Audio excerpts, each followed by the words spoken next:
Look at what's going on 516 here. Clouds are going to start to break apart, hopefully, by the time we get to about 1 p.m., maybe 2 p.m. There's a little indication that we'll hold on to that dense layer of clouds all day long. We're at least going to do so between about noon and 1 p.m. or so. And then we have indication from these models that we're going to start to see a little bit of the sun.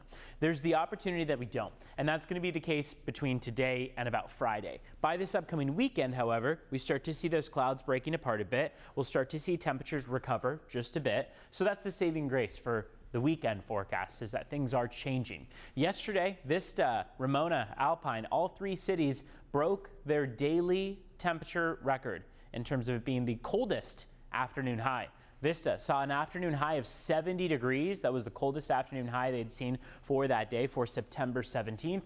Ramona saw their coldest afternoon high at 69 degrees, Alpine 65 degrees. So pretty incredible to see afternoon high temperatures maxing out in that range. This trough of low pressure that is moving onshore is encouraging that marine layer development.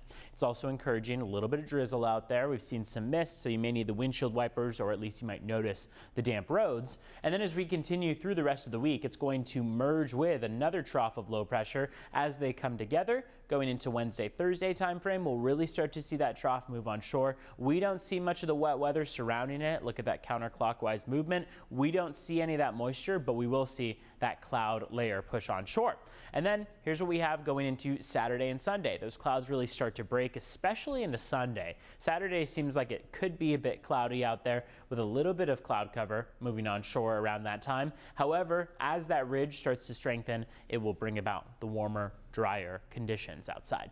Temperatures this afternoon are in the 70s from Oceanside down through Carlsbad, 69 degrees for Del Mar this afternoon, 73 for Miramar. So it's pretty incredible to see how both our overnight lows and our afternoon highs are staying pretty consistent in that same range. Now, along our coastline, that puts things about 5, maybe nearly 10 degrees cooler than average. But if you move all the way off toward areas like Ramona, for example, Ramona would normally be in the upper 80s on a day like today.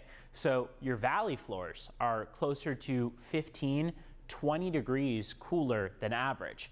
Julian, 69 degrees this afternoon. It's feeling like almost a winter day when you look at these afternoon high temperatures, but you can at least find some comfort in knowing that that cloud cover is going to hang on. Get the workout in during the day at any time. You can enjoy it with cloud cover or at least partial sunshine maybe. And then as we head toward the upcoming weekend, we'll start to see those temperatures climb a bit. You see that Saturday, Sunday climb. We're back in the upper 70s and even the low 80s across your inland valleys by the time we get to that Sunday, Monday stretch, but each day will hold with the opportunity for that dense marine layer, maybe a little bit of mist, and then afternoon sunshine is the goal. Mountains and deserts see a bit of fluctuation. We'll warm up again tomorrow, 80 degrees across the mountains, and then cool our way down to the upper 60s by Thursday, back up to the 80s by the next weekend.